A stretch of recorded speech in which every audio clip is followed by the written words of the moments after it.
we're a pretty small group, so I think we could just go around the room. I'm not going to call on you, but I would love for you to come off mute and just share any updates. So be thinking about that. And then we're going to review with the presentation. We'll review where we've been.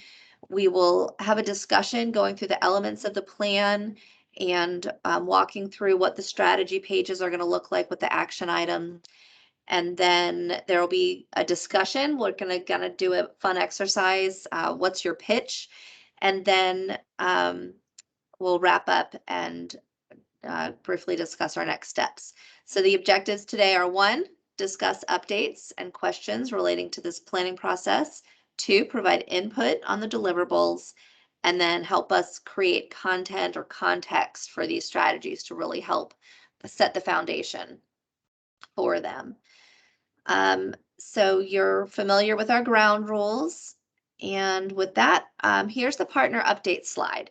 So these are sticky notes. If you have access to the slide deck and you want to type in your updates, feel free to do that. Or if you want to come off mute and share with us, we'd love to hear.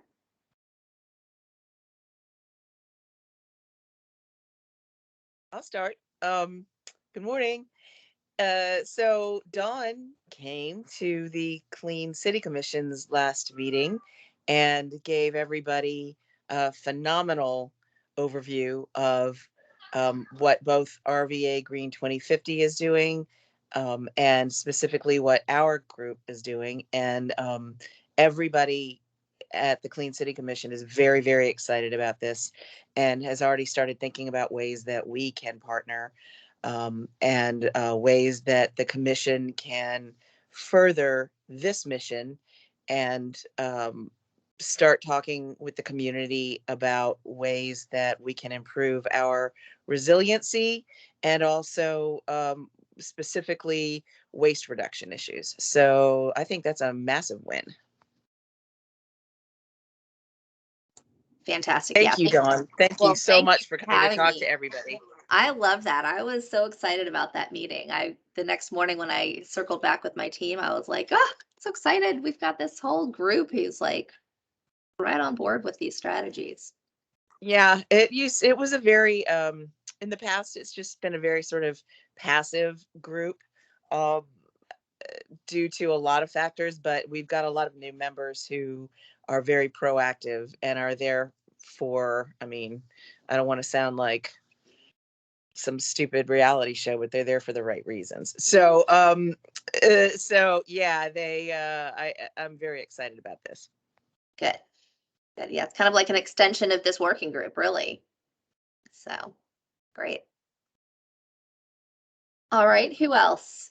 I'll talk a little bit about the composting grant that Parks, Recs, and Community Facilities received, and they're partnering with DPW as part of the grant.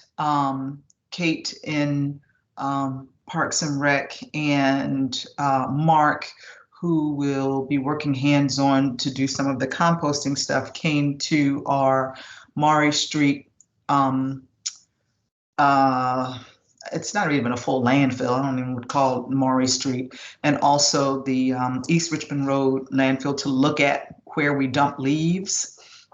And so I want to talk less about the grant itself and more about the fact that when they got there, we have leaves that have been piled on for years. Like I think one of the piles is like 8 years worth of leaves. And so while they were there, we were kind of turning them and transferring, because we do use some of that broken down material for to mix with topsoil for City of Richmond sites. And so a very exciting thing that happened while they were there is that they just absolutely loved the leaves that had broken down and the material, and have committed to coming by to pick some of that up to take to their own gardens, to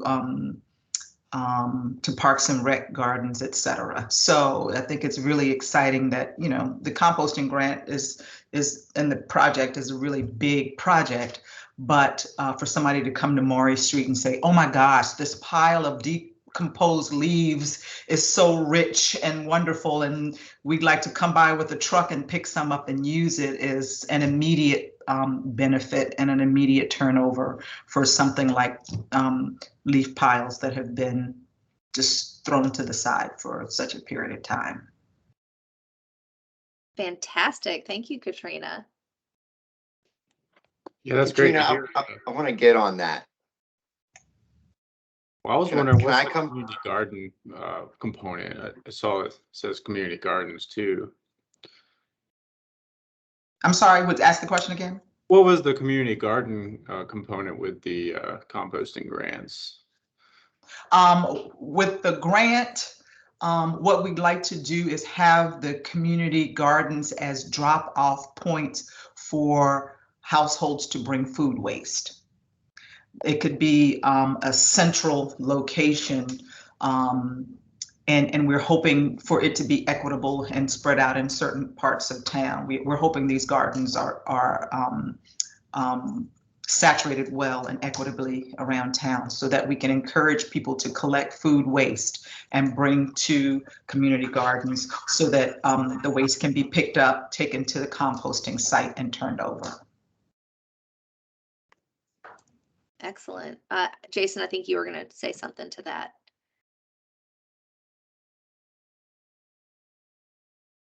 You're muted. Can you hear me? Yeah. Am I there? Yep. Mhm. Hey, Katrina, Hey. thank you for that. And also, I'm wondering, I want to get in on moving some of this compost stuff around. So please tell me what I got to do. Like, Send me roll an up there with the email. truck? Send an email to me, and then I make contact with the operations manager for grounds. And you have to bring your own container or your own truck, but you can basically just let him know when you're coming by, because they have someone right there on site, and you can literally come in and have them just dump loads of this. And I don't know how flexible we are in terms of the your pickings. We have piles that have been there a long time that we dig into. Then we have fresh leaves, so that citizens can bring in. And so I don't know, we'd have to discuss whether or not you want more of the fresher leaves or some of the stuff that's already broken down in piles. But just send an email to me and I'll connect you with our operations person over there, and we can work out you coming by to pick that up. That sounds great. Is your email somewhere accessible in here? I Do I need to write it Calendar down? invite. Oh yeah, it Oh. should be on the invite. Okay, I'll look in Yeah. there. Okay. And I want to make a point. So I use the McDonough Community Garden. I have a plot there, and I'm essentially like running the compost pile now because no one else is. And I have to mention that there's rats, and it's because no one actually knows what to do. They just slop their stuff in there, pizza boxes and everything. Mhm. And so, like every week I have to go out there and like clean out stuff, turn the pile, add dry material. So I'm wondering, how are we going to get a system going that's clean? Because rats. Yeah. So part of the grant is a public information component, and we also have a student from BCU who is working on a capstone project as part of his graduate thesis, I guess, to also help with public information. And so I think a big component of that is going to be educating the public on what they can and cannot bring. Like what are some of the things that you can bring, that you should bring, and we're hoping that that will contribute to you getting cleaner material at the gardens. Okay, so in what form? What kind of education? We're hoping to have a page on the website that people can access, actual paper literature, posts at the community gardens, material, actual material people can take home. The our public information person with DPW will use up an amount of her time. So we're hoping to get television and radio and, other media support in educating the public about, what goes into composting, and here's your part, and here's what you can and cannot do. The same way we do with our recycling campaign and our trash campaign, to post information to say, these are the things that can be recycled. These are the things that cannot, that kind of thing. May I Is that make a easy? suggestion? Is there any signage at the location itself saying, like a big sign saying, do not dump these things here, or this is not compostable? Just because, as people may not be looking at all the things that have been sent to them, and if something there on the site might be really helpful there. I have to contend with that. Yeah, because I'm not hearing anything on, I'm not going to spend extra time going onto the city's, navigating the city website to find out how to compost. Also, literature becomes literature. I'm wondering if, like Jean is saying, just a sign, like you don't have to spend all the money and time on all that other stuff. Like at McDonough, like I did something as simple as cooking, done, and use.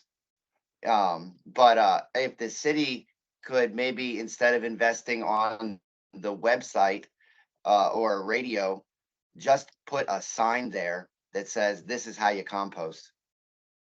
And with that, I'm done.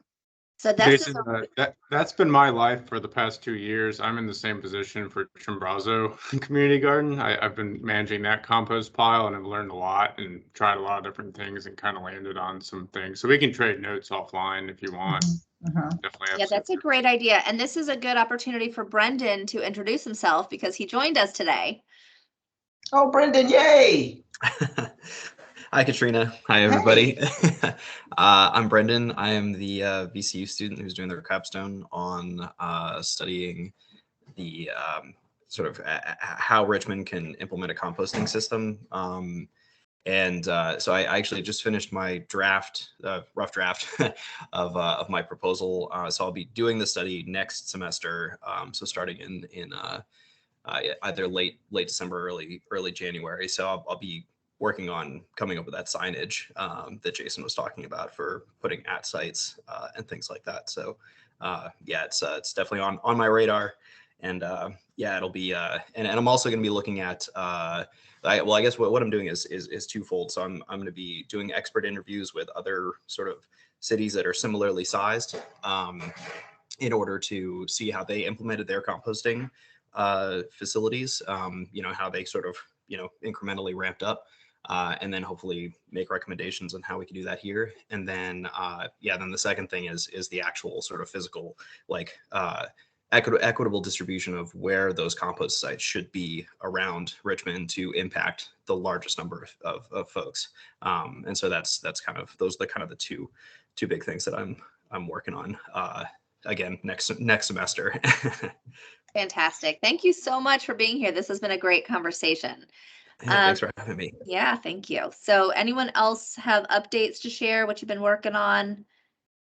I did want to mention, so I work for DEQ, and we have just, for the last 6 months, we've been working on helping state agencies to come up with plans on reducing use of single-use plastics, phasing out other plastics, and just reducing their solid waste overall. And there were a variety of milestones. This was in response to an executive order issued in the spring, and it's actually state agencies, not localities. But anyway, so they all had to put together plans that were due in September, and we think we have almost 100% compliance. We have something like 90 some plans that we're reviewing, and they had to track the volume and their expenses related to the items that are trying to be either eliminated or phased out. And anyway, it's been a big effort, but I think so a lot of the discussion here about properly recycling and properly composting, that's all the kind of stuff that we have been engaging with the agencies on. Of course, obviously, a lot of them are located here in Richmond, although they have locations all around the state. But anyway, and then related to that, there is a task force that the General Assembly created that DEQ is staffing called the Waste Reduction and Waste Diversion and Recycling Task Force. And the idea of that, they just started meeting in, I think, October, is to come up with recommendations for the legislature on improving the state's recycling and composting infrastructure. So, hopefully that will support efforts like that, the city's trying to do. And then finally, we also have, we're also staffing another creature of the General Assembly called it's really a tongue twister. It's Plastic Waste Prevention Advisory Council.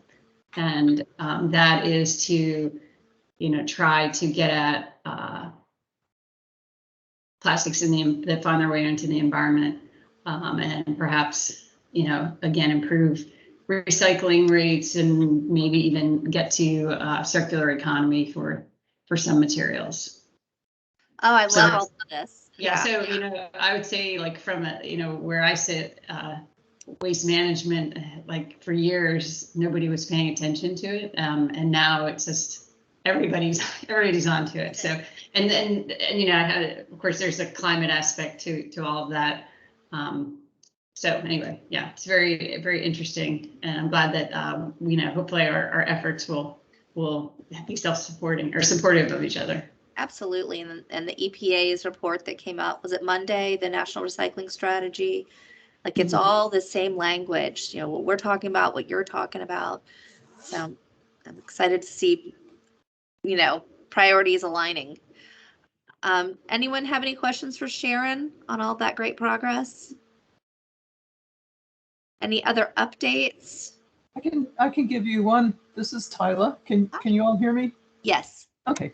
So I'm not working on it personally myself, but I am aware that the member of this Richmond City Council, Catherine Jordan, has taken the lead on a climate emergency resolution that passed the City Council unanimously, I guess a couple of weeks ago.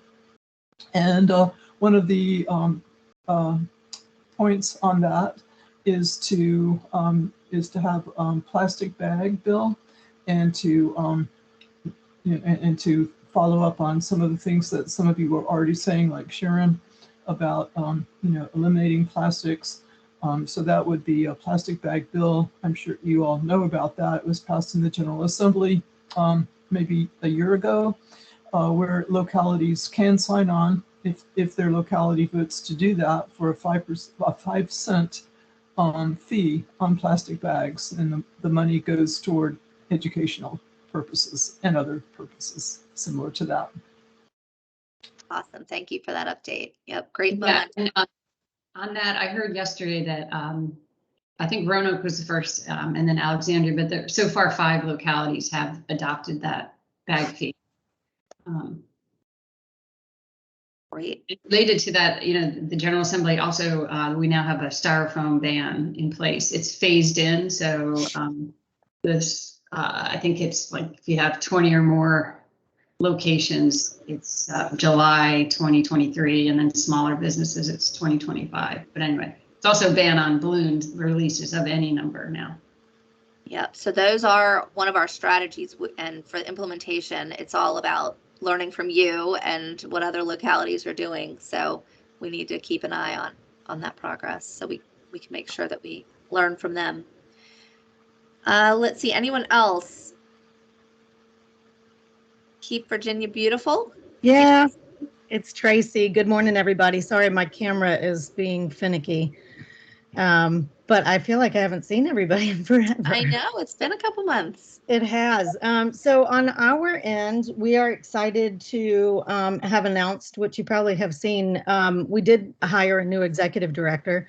Her name is Christy Lawton, and she's got a lot of urban planning and nonprofit experience, not necessarily any in environmental, but I think she's a quick learn, and she does bring some great experience from marginalized communities. She worked with domestic violence and yeah, some pretty serious populations. So we're excited to have her. Really, I think she's going to be phenomenal with for us. Last month, we also we launched the Lovers Not Litter campaign with VDOT. It was a campaign that they launched right when COVID hit, and it didn't really get off the ground. So we kind of used the opportunity to make a proclamation and claim the month of October as Lovers Not Litter Month.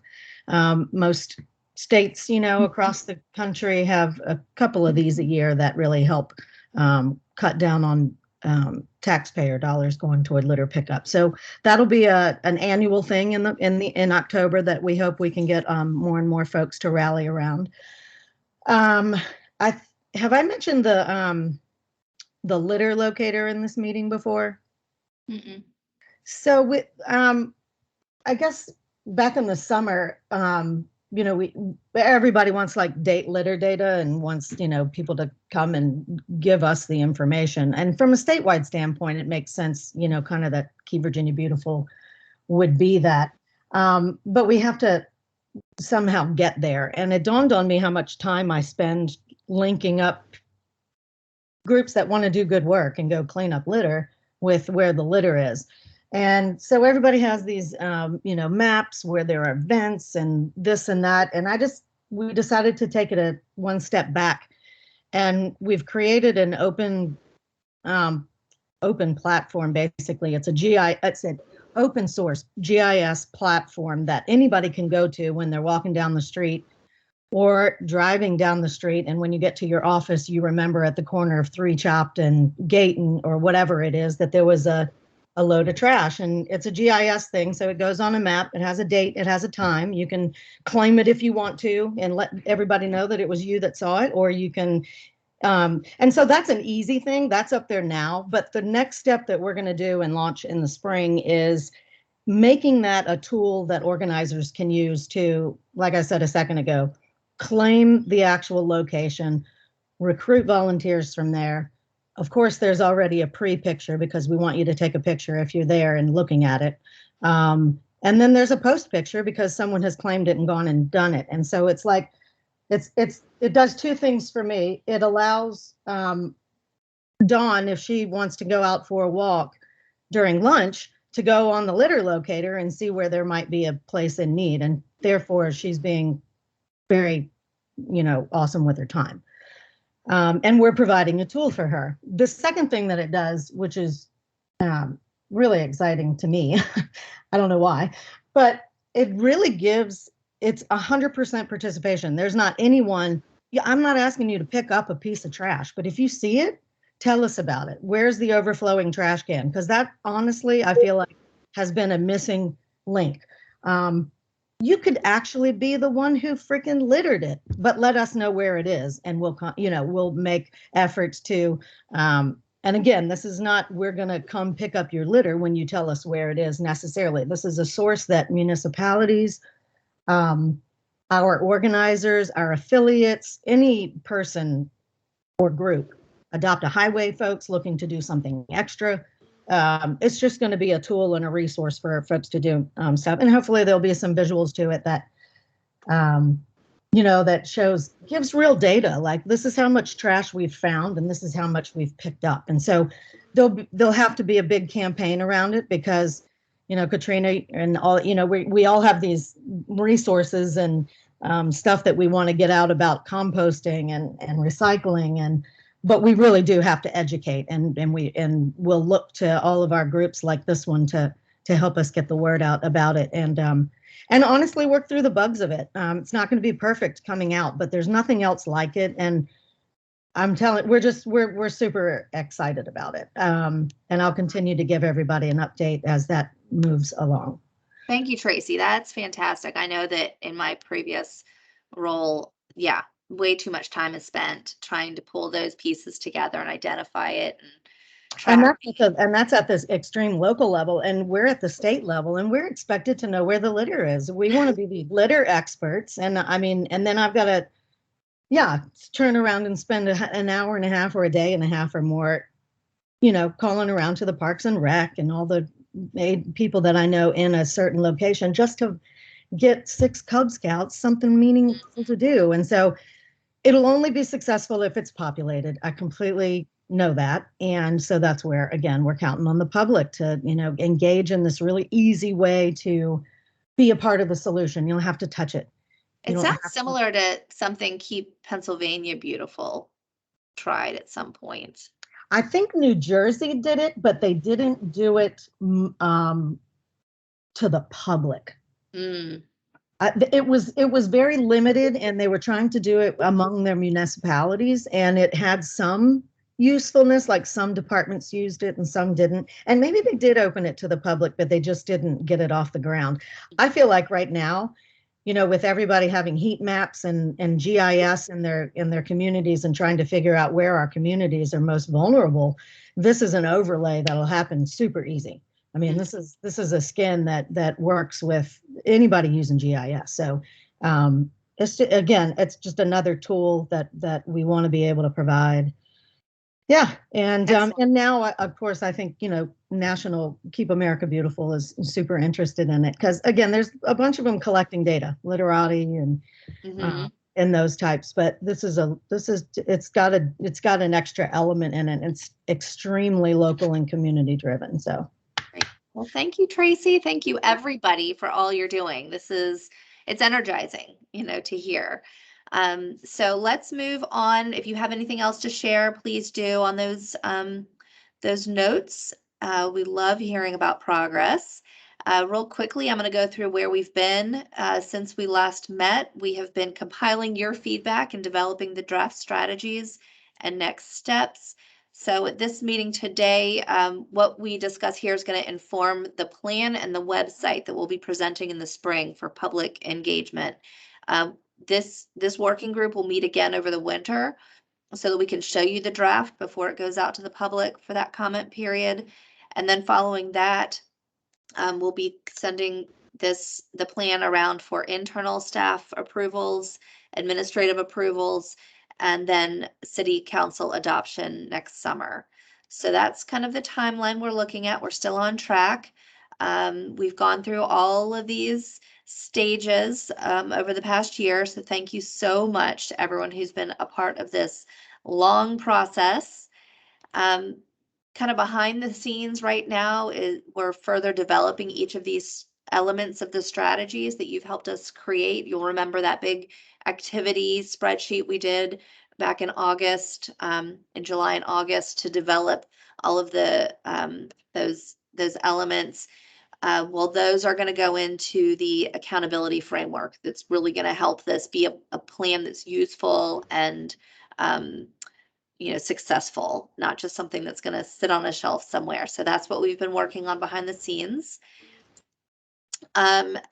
Just to remind you, at the last meeting, we went through the outcomes that we want to see at the end of the plan, and we've been identifying, actually these slides should be reversed. So these are the 12 outcomes. The one obviously directly related with this working group is less landfill waste.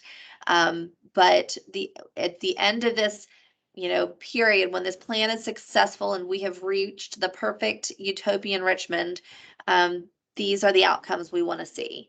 And so for each of those, we have 2 indicators to hold ourselves accountable so we can measure progress, either maybe on an annual or every couple years. We haven't determined exactly that, but we are refining these indicators. So each of the outcomes will have a traditional indicator and an equity indicator. So for landfill waste, the traditional indicator is measuring the total landfill waste, that's coming out of Richmond. And then the equity indicator that we've landed on, something that we can actually track and measure and report on, that will speak to the equity piece of this is access to curbside or on-site recycling. That is such a big issue, just the access piece. So, these are between now and 2030. This is the priority indicators to start getting a grasp on, to measure success. So the next piece that I want to share with you, there's a lot of text on this slide, but what we did, if you'll remember, we had 4 objectives: municipal, reduce municipal waste, reduce residential, reduce commercial, reduce industrial. And you guys did a really good job of, developing strategies and organizing the actions and all the pieces that would go into what you think are important strategies. But when David and I were going through them to start develop that implementation plan, we realized that from an operations standpoint, it made sense to group them a little differently. So when we did that, I mean, it was sticky notes and it was a lot of different whiteboards, and what we landed on that made the most sense, and looking at other zero waste plans or other climate action plans from other localities. The first objective: lead by example and model zero waste strategies in all municipal operations. So that pretty much stayed the same. That's the zero waste practices at all of our buildings, align city operations with EO 77 that Sharon was talking about, waste stream reporting, what we can do, kind of the sphere of control of municipal operations. And then the second one is encourage community waste reduction by equitably prioritizing a circular economy. That one captures all those things that are a little less they're not really in our control, but it's incentivizing and rewarding institutional waste reduction. So seeking best practices among our institutional partners, and a lot of promoting and incentivizing, and then the consumer education is a big piece of it. Educating the public on that consumer choice, how that plays such a big part in our waste stream. And then the third one is recycle specialty materials. So trying to address those materials in the waste stream that can't be managed through curbside recycling, and getting more information out there and doing what we can to develop protocols. So that's the second objective. The third one is we put all the composting in one. So it's develop and implement a comprehensive and equitable citywide composting plan. So under there, we have the municipal composting initiatives, we have the citywide composting program, and all of the things that you guys have been talking about with composting would fall under that one objective. We were trying to, kind of make that a strategy within each of the sectors, but ultimately it's really one objective. So I hope that makes sense to you. And then the fourth one is ensure that policies and standards for waste generation and disposal reflect the community's priorities for an equitable, clean, and sustainable Richmond.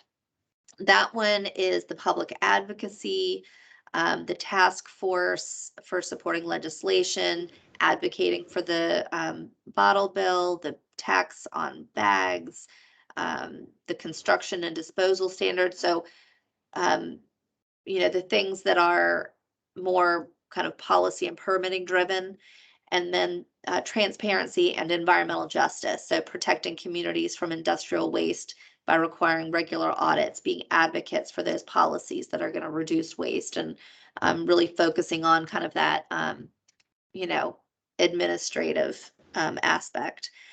So I want to pause there and let that sit and see if you have any questions or comments or suggestions.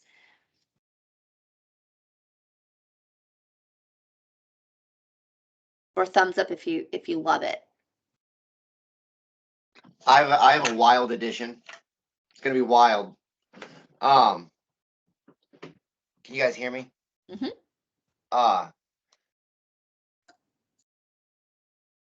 How do we grant trees and wildlife more rights under this plan?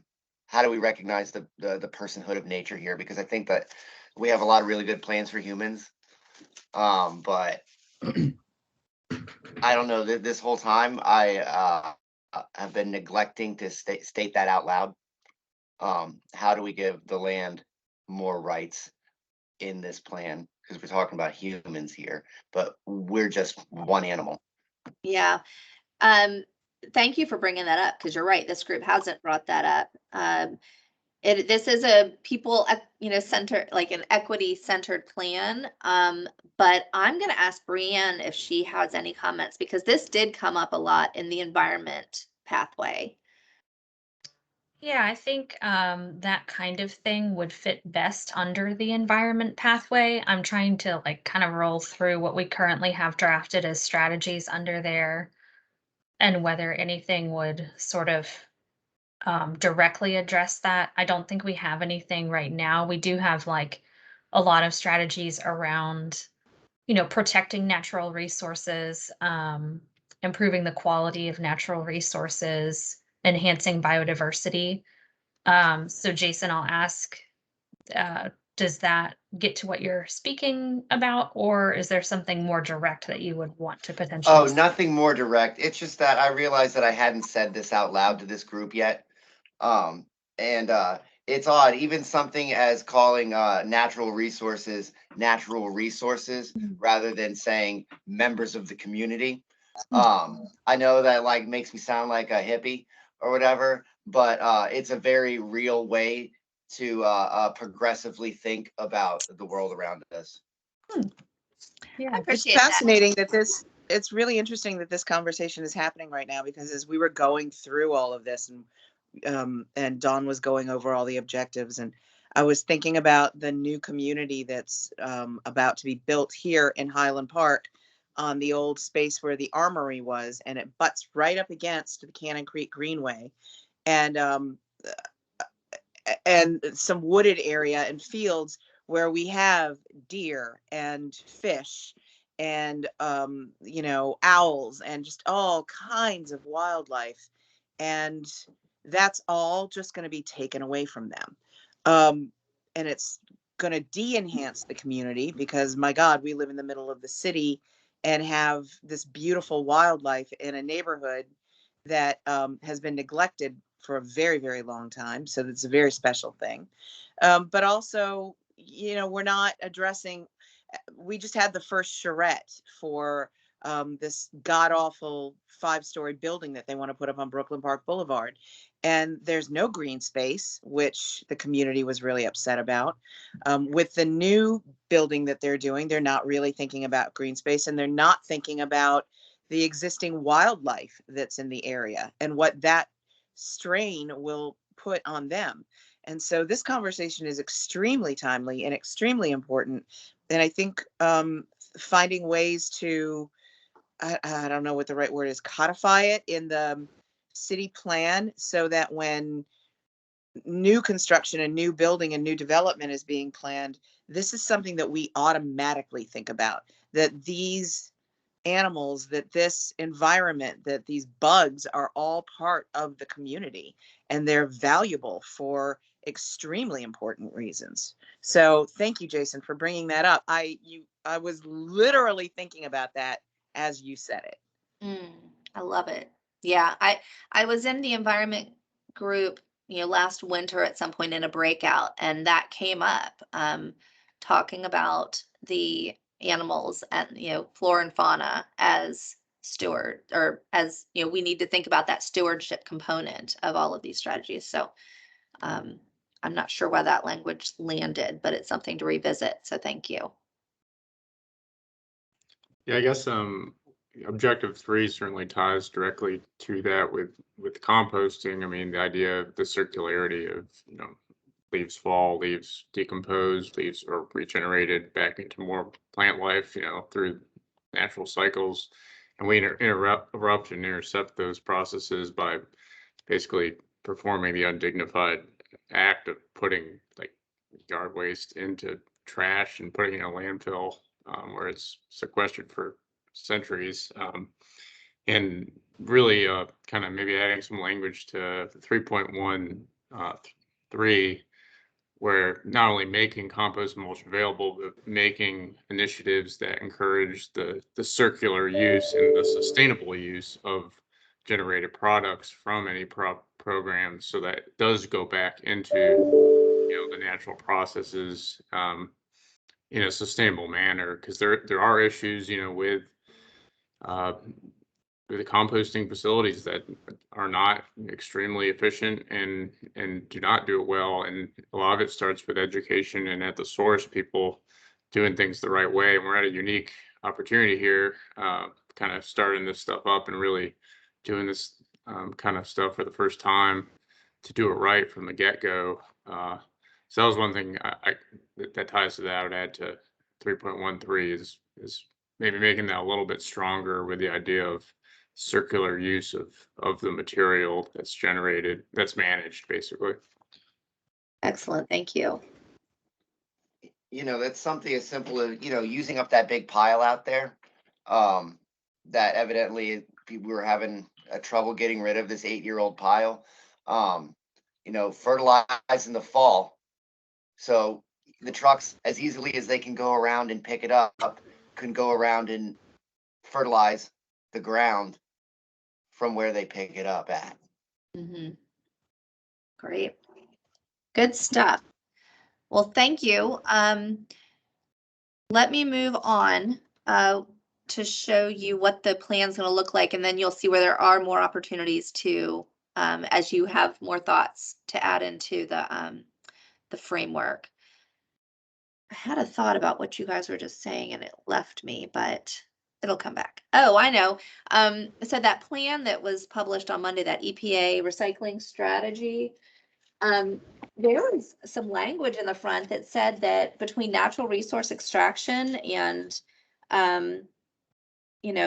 waste production, generation, all of that, that's 50% of global climate or carbon emissions. 50% comes from the materials we use and dispose of.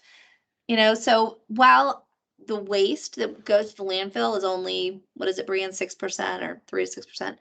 2 to 3, yeah. Yeah, it's actually the processes, this group touches everything else, the transportation, lots of transporting of trash, right? And building, anyway, just wanted to say that. Okay, so on to the plan. It's going to be two things. There's going to be, I'm sorry, hold on a second. This sun is moving on me, making me not be able to see you.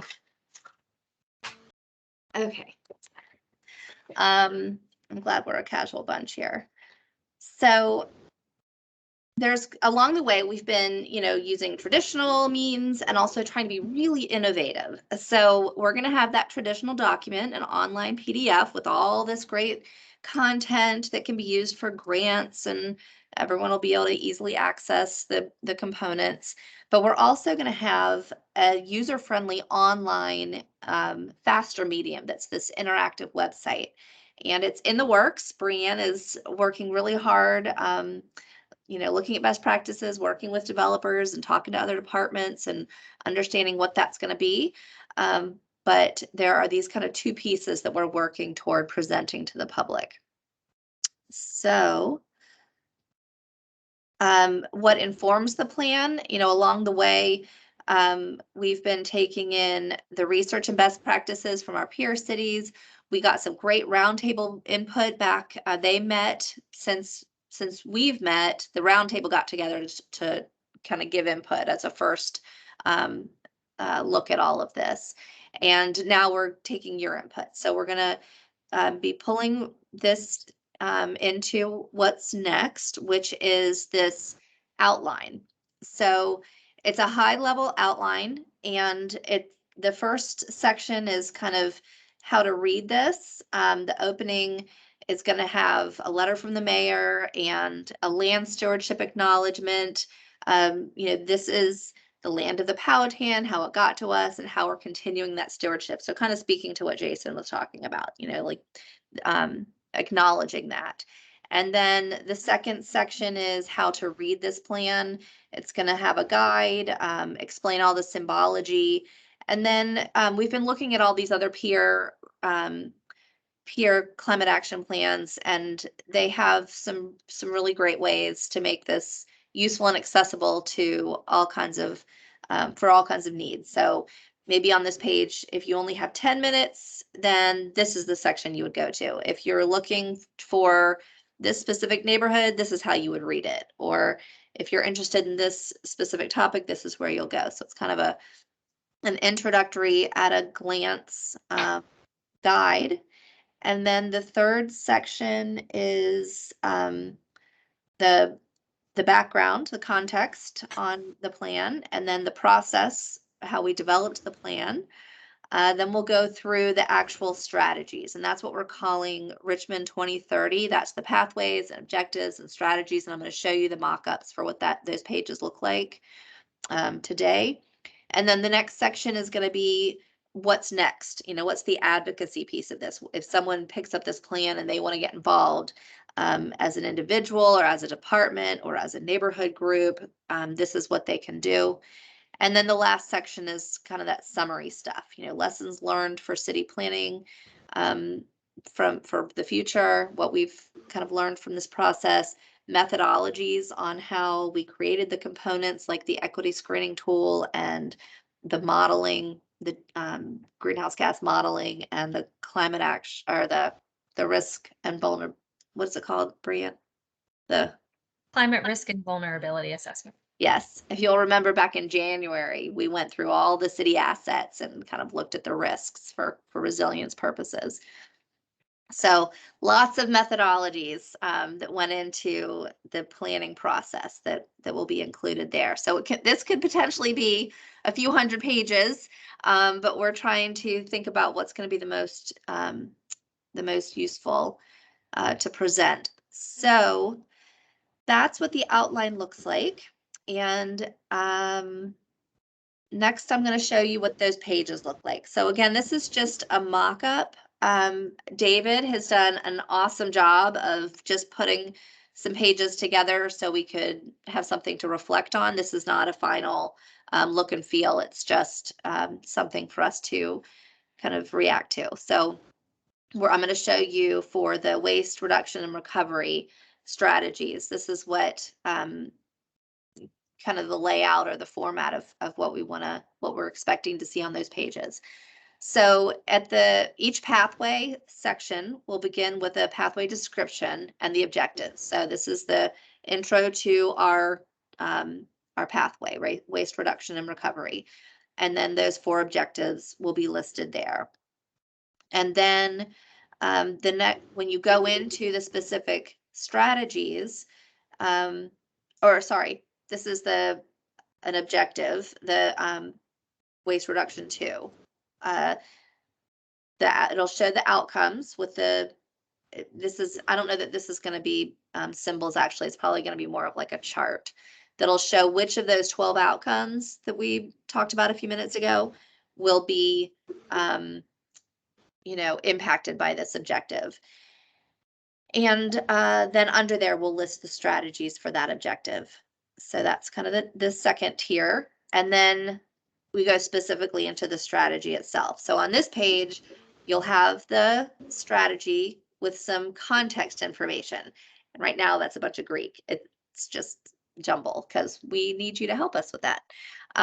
But this is, maybe it'll be some data or maps or some research to show why this strategy is important, and the language, that kind of take a step back. Why is this strategy important in the first place? And then for the strategy itself on this table, there are what we were calling the subcomponents. When we rolled up all of those strategies into kind of overarching themes, we were calling them subcomponents. We've changed that language to actions because that's really what they are. So every strategy has at least a couple actions, and for each action there's a status. So it'll either be ongoing, ready to go, or facing obstacles. And then the city steward is the department separate. Most typically it'll be separate from the Office of Sustainability. We will be champions. We will be helping to kind of collaborate and coordinate and track and measure, but there will be another department in most cases that's going to, actually this one it's going to be Katrina's group a lot, will be the city stewards. So we need to go through those and confirm who's going to kind of be the point department for these. And then the cost is going to be a range. This is just an estimate. We're looking at maybe everything under 100,000 will be $1 sign. Then the kind of middle range will be $2 signs, just to give ballpark estimates so we know what we're looking at for planning purposes. And then the time, we've kind of split it into two. Since this is a 2030 plan, we've decided the near term is really between now and 2025 because that's being budgeted and planned for right now. And then the far term will be those like 2026 to 2030. And then over on the right are those symbols to demonstrate the impacts. If you'll remember in the spring when we had a table, we had the impact on greenhouse gas reductions, the resilience impacts, and the community priority impacts from the equity screening tool. So that you'll be able to kind of eyeball, which which impacts these actions are linked to. So, questions, comments about everything I just discussed, and we can go back if you need to.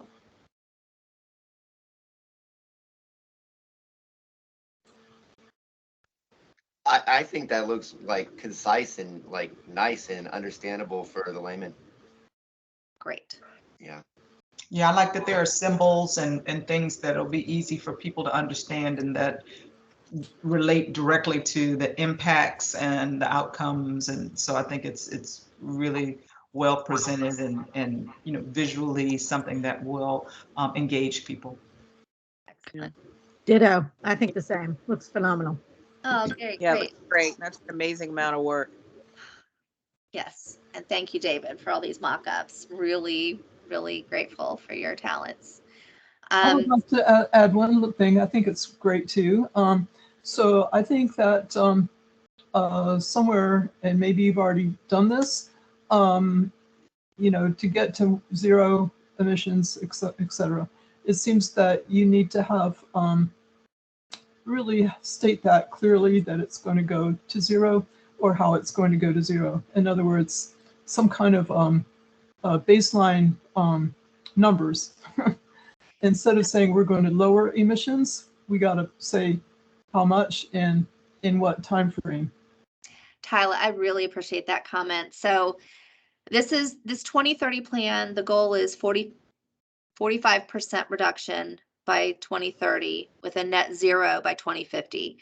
And this came up yesterday in the Buildings and Energy group because we would love to see specific targets. We need to reduce this amount of waste because it's this amount, this is the piece of the puzzle that's going to get us to this part of the goal. And what we will be working on this will be an ongoing iterative process with annual updates. And as the departments take on a strategy, they will be able to get more specific into those numbers. But at this point, what we're doing is putting together this holistic framework that we can then build on. We just don't have the time, the capacity, the resources to plug all of those specifics into it at this point. But you are absolutely right, and you're on track with what we've been hearing along, that setting those targets is important. What we've landed on, this has been an ongoing conversation, and when we talked about it back in July, the impacts meeting, and we were trying to figure out what data or metrics to include in this plan, based on all of y'all's input on the impacts, that's how we circled back to that overarching number of landfill waste and access. Like, that's what we can measure now. Getting access to anything more specific is tricky, as Katrina could tell you. And our numbers are, CVWMA does a great job of measuring regionally, but it's not broken down by jurisdiction. Then you look at census tract, and that's not even, routes overlap and aren't measured. And so it's tricky, but we will be talking about that like I said, this is an iterative process, and especially the website will be updated probably annually, but you know, we haven't got any more specifics than that at this point. Anything else that you want to ask or anyone want to add? I was just going to ask, how does the cost capture like ongoing cost differentials? Is it just the upfront? So I have another volunteer from another working group helping on some of those estimates. If anyone here wants to help, I would love that. In the top right corner of this page, you see additional information will go in an appendix. So that's all of those like equitable next steps that we went through back in August, and the funding and financing brainstorming activity that we did. That's going to be in the appendix. But what we've come to is thinking about those dollars over the 10 years. So if it's a new position, then yes, we would have to consider that for the next, you know, repeating every year. But it's just through 2030. So it's a lump sum. What we're, you know, estimating, best guess, very elementary. But just to kind of do it for comparison purposes. Okay, thank you. Mhm. Okay, so I've kind of already started the discussion, but I wanted to have that slide up to show you. So based on that outline specifically, what did you feel like was the most important or relevant to you? And did you feel like anything was missing?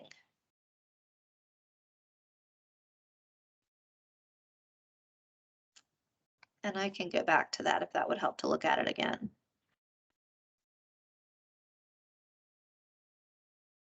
For me, and I've said this before, I love the fact that numbers 4 and 5, well, that we clearly state this for the general public, and then we give them the tools to understand it.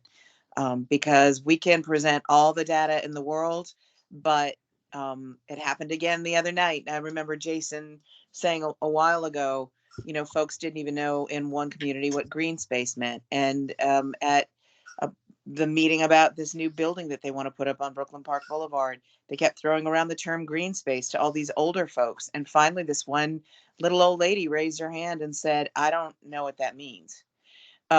So having that long discussion in a room full of people who had no clue what that meant was useless.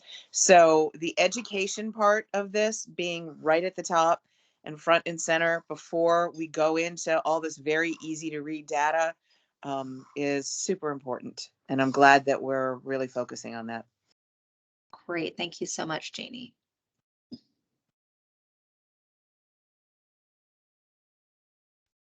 Any other comments on the outline?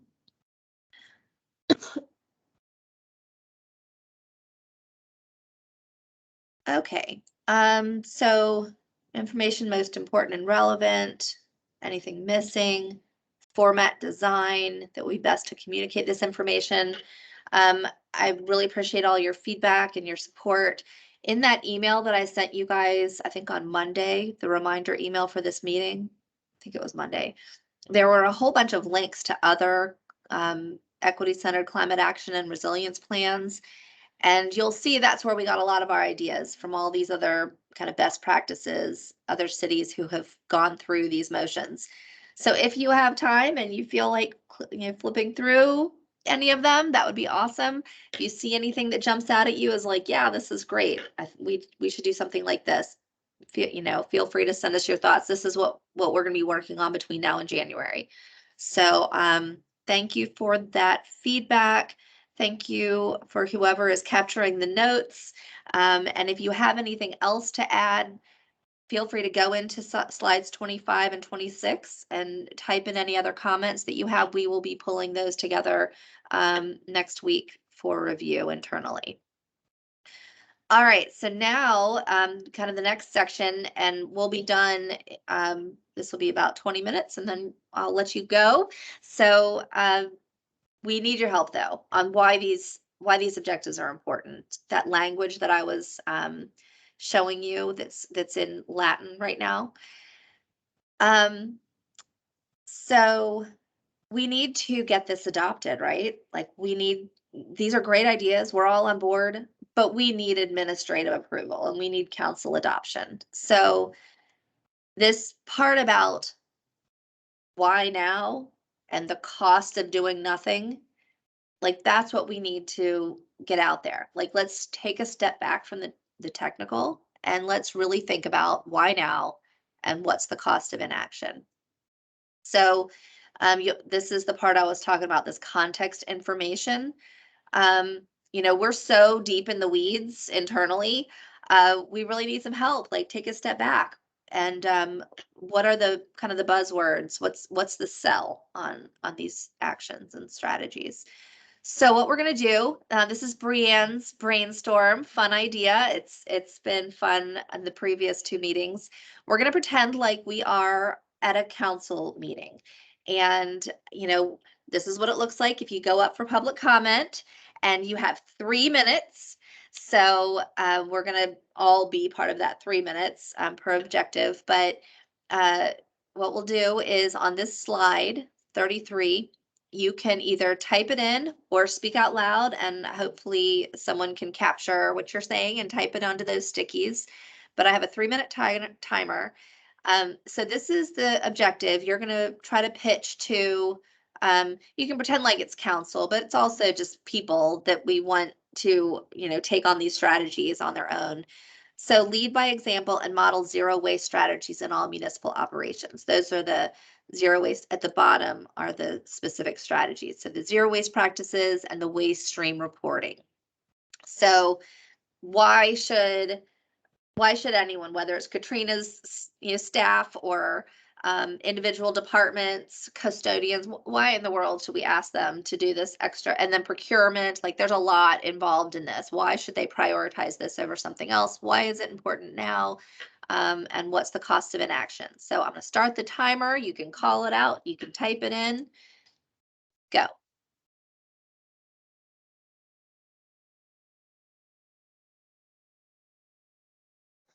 Re-election.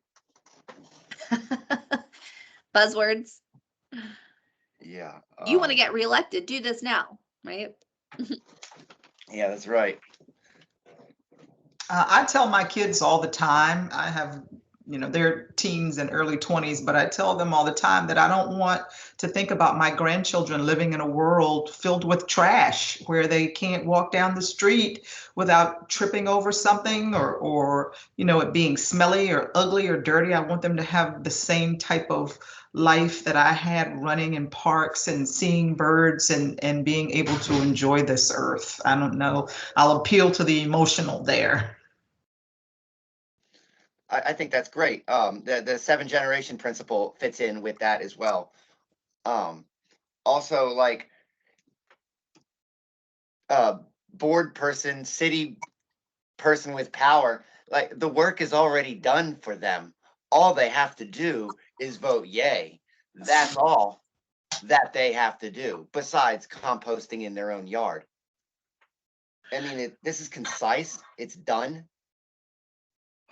It also, for city council people, it's all about money for the city, bringing money to the city. So when we have a city that is more livable than someplace else in the United States, when we have a city in Richmond, when Richmond is a better place to live than Northern Virginia, that's an economic boon to the region as well. And that, pushing money is great for city council. Oh, that's great. And like anything circular economy here, meaning just anything circular that feeds in on itself will over time pay for itself, which reduce costs for everybody. Reduce costs for this one in particular is procurement and municipal purchasing and municipal waste, like within city parks and facilities. So yeah, it saves money 100%. Yeah, I see somebody typing in about leadership, and I think that's an important thing. You have the plans of the peer cities you've identified, and for Richmond to be identified, in the same circles as those other cities is you can't even, I don't know, you can calculate the value of that, but it's immense. Yeah, Alright. that prestige can't be underestimated. All right, 10 seconds. Yeah, re-election again. I'll say climate emergency again. All right, time's up. Good job. Thank you. Excellent. Let's move on to objective 2. This one is encourage community waste reduction by equitably prioritizing a circular economy. So those are the things we're trying to get. You know, why is it important to incentivize and reward institutional waste reduction? Why is consumer education so important? Why should we consider all those specialty materials that there currently isn't? They just end up in the landfill. 3 minutes, go. I talked about this in the last one. I mean, it simply makes sense. It's the economy, stupid. Maybe we could say something about the fact that it's more of a teamwork thing, like it's not just leadership that's involved, but you know, having more community buy-in and more community involvement means it's a team effort and less cost for the city itself and more buy-in and engagement from the community. Oh, that's great. The community buy-in. You know what, that's might be scary to somebody who goes into politics for power, because as I understand it, a lot of people in politics are highly narcissistic. So, you know, we neglect sometimes to play into that when we need their vote. Yeah, this one is a tough one because it's more about, you know, getting people to do the right thing.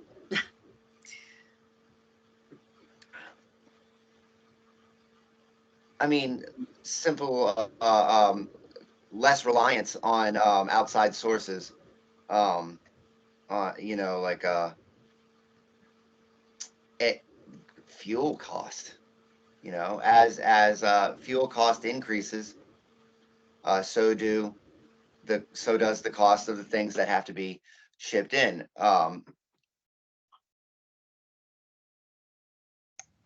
And then maybe the whole idea of a circular economy being more efficient, like, you know, wouldn't you rather build something that can then operate on its own, that you don't have to check on every day and is efficient, as opposed to, you know, council and leadership constantly having to have a new law or a new, you know, something like, here's an efficient way to do it, set up a whole circular system, and then it can run itself rather than you all having to spend time and money running it. Well, that's great. Right. And Richmond is growing. I mean, if you've ever been down to Shaka Bottom, if you've come into the north side in Highland Park here, you see nothing but apartment buildings going up everywhere. And if we don't have a circular economy that keeps, you know, waste at a minimum, we're just going to have to keep buying more trucks. We're just going to have to be finding more landfill space or shipping it out of town, which is highly expensive, and hiring personnel to drive those trucks and pack that stuff to ship it out of town. So if we have a circular economy and we get the community to buy into it, they're basically doing the work that we would have to pay other people for free. I mean, why would you not do that? Feels good. I love it. You're on your soapbox and you're going so good, and they cut you off at the 3 minute mark. I'm glad someone captured all that because it was so good. Thank you. Okay, we're on a roll. Let's move on to objective 3. Develop and implement a comprehensive and equitable citywide composting plan. Why should we do this? The municipal composting initiatives, the citywide composting program for residential. We've already talked about all of this. And I know we have a lot of composters here. So why should, especially council, they probably don't know a whole lot about the ins and outs of composting. So why is this important, and what's the cost of inaction? Go. Losing soil. Good one. and then the absolute benefits of the holistic benefits of building soil. Excellent. We're right on a watershed. We're right at the James River and the Chesapeake Bay. So more composting means less of the chemical, man-made chemical crap going into the earth and going into our water. Less reliance on GMOs. People engaging their gardens actually. Good one. Another thing is just, using the landfill infrastructure we have efficiently, that it doesn't, we're not going to cite a landfill in the city of Richmond, but we send our waste to other communities, and most communities do not want a landfill in their community. So we shouldn't be putting compostable waste, we shouldn't be burying it. Yep, great point.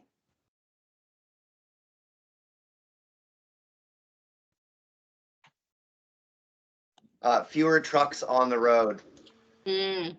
That's a big one. The social costs of landfills aren't built into the price of landfilling, which is the primary alternative to composting. All right, halfway.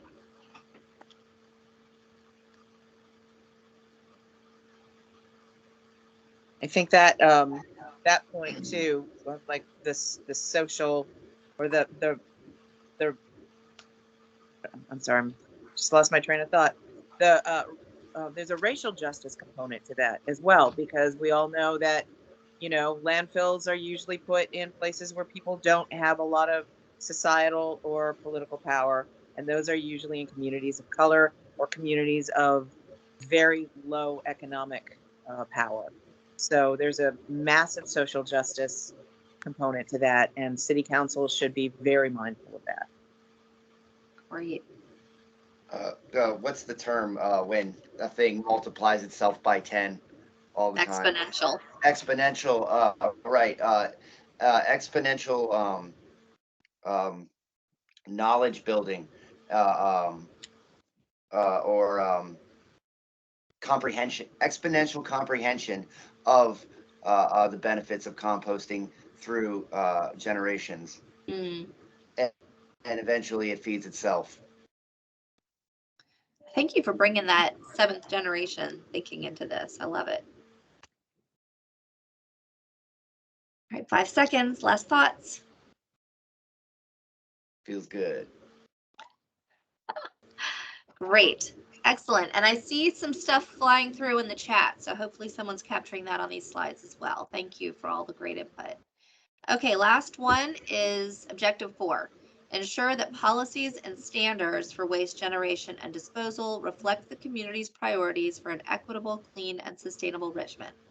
So this objective has the strategies for public advocacy work and construction and disposal standards, and then the environmental justice and the transparency piece. So why is this important, and what's the cost of inaction? Policies and standards.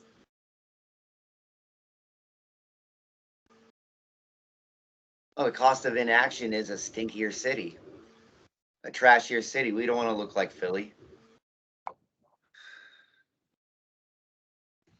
And just to build on what Jeannie said about the racial justice component, also is a lot of times when these construction companies and places like that dump and dispose, it is in neighborhoods, and gosh, how do I want to word it? In Just say it.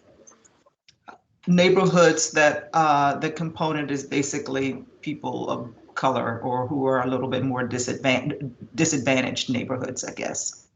Yep.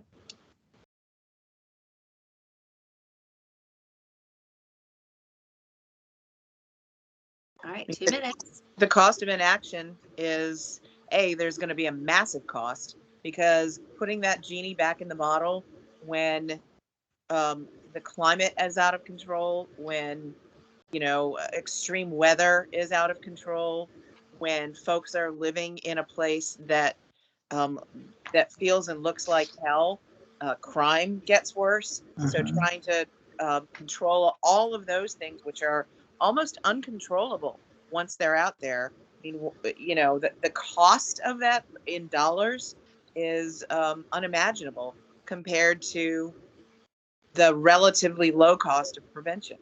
Ah, love it. Excellent point. Yeah, and I think you could add to that their health costs too, that, you know, are finally being looked at, but certainly among those same communities. Mm-hmm. Great point.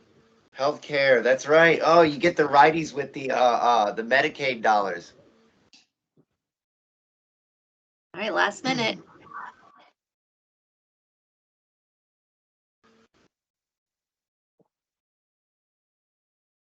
I mean,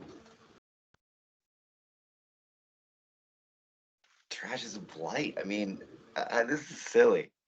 Gotta sell it. Who doesn't understand that, like, garbage is a blight? Who is okay with that? Gotta put the dollars behind these, right? So we gotta get council adoption. We gotta prioritize this stuff. Well, and the part of the cost of inaction is that there are other communities that are creating facilities and creating circular economies, and they're going to beat us out when it comes time for, you know, the Amazons and the Facebooks or whatever they call themselves now, the community, the company formerly known as Facebook. You know, when they're looking for places to settle, they're already on top of this. So when our community isn't doing that. Yep. Excellent. All right, well, Jeannie, we're just gonna have you and Jason stand up there and sell the whole thing. How's that?